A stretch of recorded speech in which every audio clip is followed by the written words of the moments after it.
Then N. Jayakumar, MD at Prime Securities, joining in on the show right now.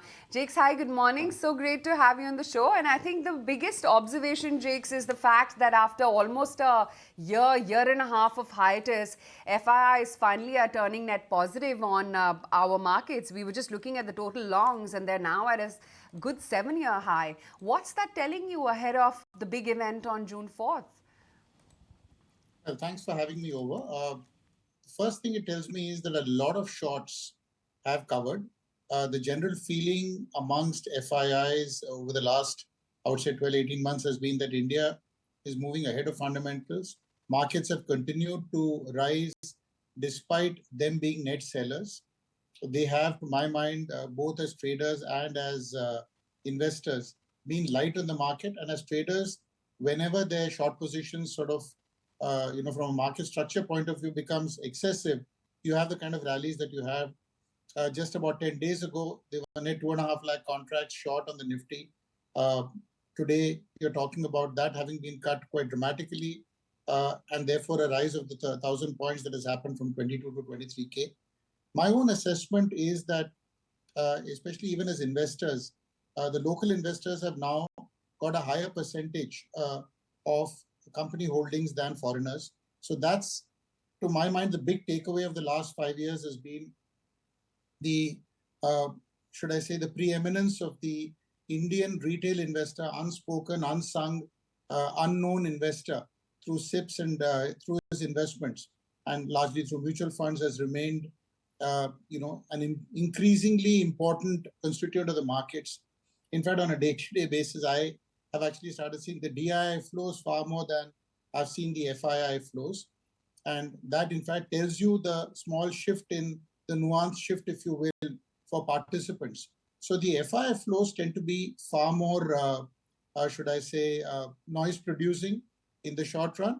And the DII flows tend to be a lot more of creating the bastion or the bulwark of the market and the support system. So I think the big story is that the importance of the FII flows have waned quite significantly and will continue to do so.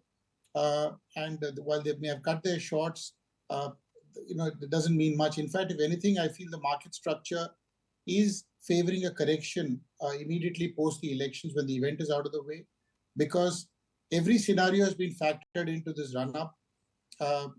And while there is no one who really has a clue on the numbers as complex as they are in terms of making a guess, my own assessment is that if continuity is the way forward after the elections, then we'll probably have some kind of a correction, and then people rejig their portfolios in terms of where they want to put their money in.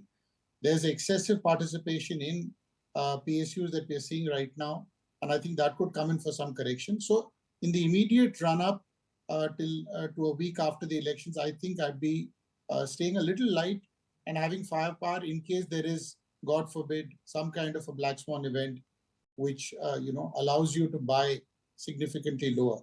But a week after the elections, I think is broadly forgotten, I think it's service as usual, as they say, where India will continue to be a dip on, a buy on dips, and that's something that I think will continue. But the positioning into this event has to be more defensive, and your portfolios need to be a little more towards defensive spaces, like I would say pharma, maybe even IT up to a point. The big trend internationally, I think that the dollar weakens and commodities will be in play.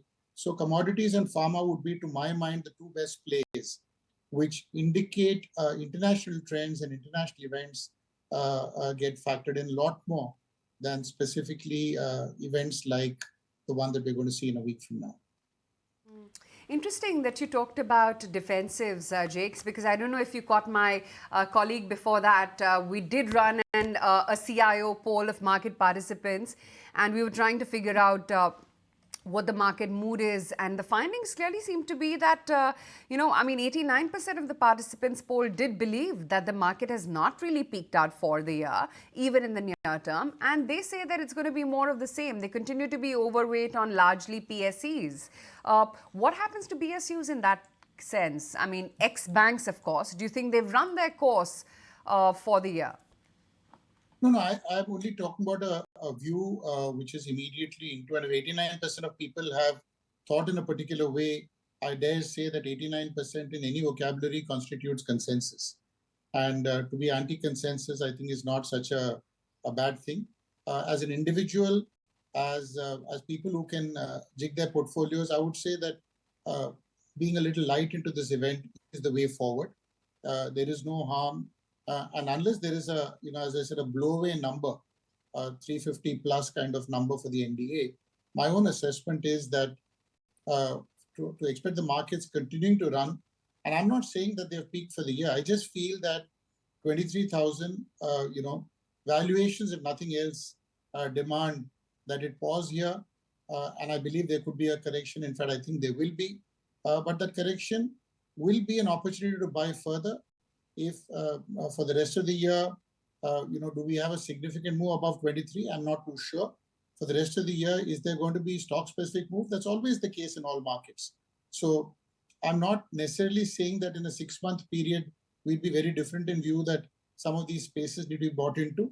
But the PSU basket has been bought as a basket, not necessarily as individual stocks. I think we may have to go into stock picking even there, because I think there is significant fraud buildup in terms of public participation in the PSU space. Jakes, what do you think will call the turnaround in the private banking names? I mean, HDFC, Kotak, Axis all have underperformed massively. What would be that trigger point for them that might cause it to turn? And is it imminent now? I'm not sure if it's imminent, but I'll tell you what will. Ultimately, what makes for, so in the short run, under ownership, in the short run, extreme pessimism cause turnarounds. In the slightly medium term, it has to be valuations. And if next 2 quarters turn out to be significantly better on valuations for these, I think they will cause more significantly permanent turnarounds. I think these spaces have been in flavor for too long. They're still overowned. They're still sort of, people are bullish. And therefore, to my mind, while there may be snapback, technical rallies, shorts that cover out, and therefore an HDFC bank goes up from 1450 to 1550 or 1600, doesn't make for a secular turnaround. I feel some of these are still, as I, to pardon the repetition, are overowned, and people haven't lost, far from being in despair mode. Nobody's really lost hope on these. And I think some of them need to. You've had long periods, for instance, the FMCG space, where prices have remained much the same. I don't even know, for instance, what Hindustan Lever quotes today, but give or take, I would say 5 or 10%, the last 3 years have been in this range. So that's what happens when good companies move up well ahead of their fundamentals, well ahead of median valuations, and then they consolidate time-wise. And maybe that consolidation in the private banking space may also mean that the smaller banks that are quoting one-time book and now are quoting below PSU banks' valuations may catch up. And the erstwhile sort of favorites, the top 3 or 4 private sector banks, may still go through their periods of consolidation, but maybe at higher and higher levels. It's ICICI has performed, not as much as some of the others have, but maybe a slow consolidation is the way forward. But I wouldn't necessarily say that any of this is are events related to the election. The election itself is more, to my mind, the index has to be the most volatile of the things. And if services as usual and things continue, current dispensation moves on, give or take some numbers, say 5 or 7% plus minus what they achieved last time, I think we'll move on. We'll continue to talk about markets, without the sort of disclaimer of subject to elections. I think that will change a week from today. And nobody here is a crystal ball gazer, but if one were to say something based on what one hears and so on and so forth, I think a last year's number, give or take 5-7%, is probably the way forward that people are factoring in. And given that, the markets are also leaning on the high possibility of continuity, and that's perhaps what's giving a lot of comfort, what would be the allocation when it comes to large, mid, and small caps? I think at this point in time, the greatest comfort is in large caps. They may give lower returns than some of the mid caps and certainly less than some of the small caps. But I think at 23,000, preservation of capital and return of capital is far more important than return on capital. I think you take, and this is especially true, I would say, for this year, which is 24-25, at least for the first half. And then you make your picks based on, as I said, not just India, not just absolute valuations, but individual companies, and then you can look at generating your alpha significantly more than market returns. But for me, it's large caps the way forward, and I'm pretty clear that this is also a choice based on one's own, pardon my saying so, but age and the stage in life, if you will. I'm not one who would go gung-ho on small caps, at least not at this point in time. Okay, point taken. So that's the view coming in as far as the election verdict is concerned in some of these sectors. But do you sense, Jake, that there's going to be a bit of a sector churn in the sense that, affluent India, that was the big talking point over the last 12 to 18 months, whether it was in properties, whether it was in discretionary spend, hospitality, etc. And now at least the green shoots have emerged per se in the rural recovery as well. Do you sense there could be a shift here, or it's just too early to call? Well, I'm not seeing that kind of, I mean, there may be, as you say, green shoots, but at this point in time, does that change the investment thesis? I think we are looking at, bottoms up in terms of stock picking. And frankly, if we do see an agri recovery, I mean, there'll be some takers. I mean, we used to talk about the biggest tractor maker in the country with the highest agri presence. I mean, he's the name Mahindra, for instance, has quadrupled from the lows over a 3-4 year period. So it is not as though they waited for an agri recovery before Mahindra went up from 600 to 2,500 over 4 years. But these moves have happened and a lot of stocks have moved up. So I think the market is not necessarily differentiated between, consumption in the rural or consumption in the in urban space. I think in general, consumption stocks have been, lackluster, languid, if you will. But so I think large-scale recoveries in the market have happened across the board. So we need to be far more stock specific. And if there is a particular thing which favors the agrarian thing, whether it's economy through the credit stroke NBFC, so those individual spaces is not what I'm talking about, but can be identified. But right now, I think the large players have all got re-rated pretty dramatically in any case.